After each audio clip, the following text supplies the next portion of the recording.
ஒரு ஏழை பணக்காரனா மாறணும்னு நினைச்சா அவனுடைய கற்பனையிலே அவனுக்கு எது எது இல்லை என்று நினைக்கின்றானோ அதையெல்லாம் அடைவதுதான் பணக்கார வாழ்க்கைன்னு நினைச்சு அதுக்காக முயற்சி பண்ணிட்டு இருப்பான். ஆனா அவன் எதை நோக்கி இயங்குகின்றானோ தவிக்கின்றானோ அந்த பொருட்கள் வந்தவுடன் அவனுக்கு பணக்கார வாழ்க்கைன்னு அவன் நினைக்கிற அந்த முழுமை வாழ்க்கை வந்துருமானா அவனுக்கே தெரியாது. ஏழை பணக்கார வாழ்க்கையை பற்றி வைத்திருக்கும் கற்பனையும் கூட ஏழ்மையை சற்றே விரித்து பார்த்தல், அவ்வளவுதான்.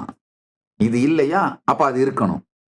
இல்லை என்பதை இருக்கிறது என்கின்ற வார்த்தையினால் நிரப்புவதைத்தான் ஒரு ஏழை பணக்கார வாழ்க்கைன்னு நினைப்பான்.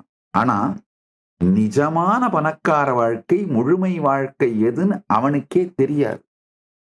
அது மாதிரிதான் நாம எப்படி இருக்கோன்னு கற்பனை மாயத்தால, டெல்யூஷனால நாம எப்படி இருக்கோன்னு நாம நினைச்சிட்டு உட்கார்ந்துட்டு இருக்கோமோ அதுதான் ஆன்ம தத்துவங்கள் 24. அந்த ஆன்ம தத்துவத்தின் அடிப்படையில் இருந்து எப்படி ஆகணும்னு நீங்க நினைச்சு ஏங்கி பயிற்சி பண்ணி முயற்சி பண்ணி குட்டிக்கரணம் போட்டு சகலமும் பண்றோம் இல்லையா, அதுல அடையப்படுகின்ற நிலைகள் அதான் வித்யா தத்துவம். உண்மையிலேயே ரைட் இப்ப கூட நீங்க எப்படி இருக்கீங்களோ அதான் சிவதத்துவம். 3 இங்கிலீஷ் வார்த்தையில சொல்றேன்.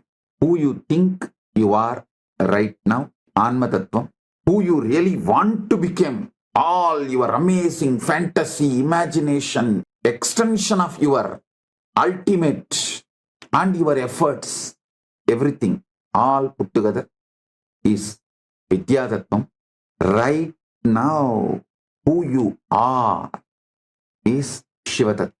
நீங்கள் என்பதை பற்றி நீங்கள் வைத்திருக்கின்ற கருத்து மாறும் பொழுது, அனுபவம் மாறும் பொழுது, உங்களை பற்றி உங்களுடைய அனுபூதி மாறும் பொழுது உங்களை சுற்றி இருக்கும் அனைத்தும் மாறுகிறது. நான் சொன்ன சத்தியம் கொஞ்சம் ஆழ்ந்து உங்களுக்குள்ள இறங்கணுங்கிறதுக்காகத்தான் சற்று இடைவெளி கொடுக்கிறேன்.